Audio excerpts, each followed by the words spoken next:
عبالك تخدير الأسنان سهل، بس ما تعرف شو المشاكل ممكن تصير وياه.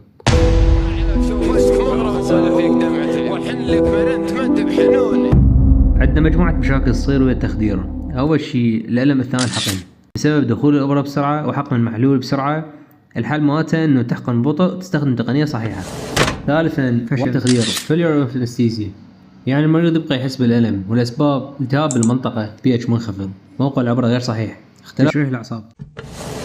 ثالثا ورم دموي هيماتوما، يصير لما يصير إصابة بالوعاء الدموي أثناء الحقن ويظهر كانتفاخ وكدمة. رابعا شلل مؤقت في العصب الوجهي، يصير لما ينحقن التخدير بالغدة النكفية أثناء تسوي بلوك العصب السفلي، يسبب عدم القدرة على إغلاق العين مؤقتا.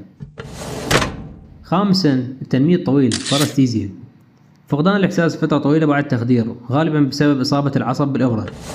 سادسا عض الشفة والخد، يحدث عند الأطفال بعد التخدير بسبب استمرار التنميل. سابعا العدوى infection، نادرة لكن ممكن إذا استخدمت أدوات مو معقمة.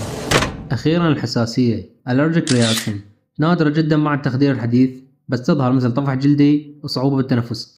أغلب هاي الحالات نادرة ونقدر نتفاداها بتكنيك صحيح. وانا على شوفتك مغرم وملهوف، واحن لك مرنت ما انت بحنوني، واليوم شفت دمعي بسبتك مذروف.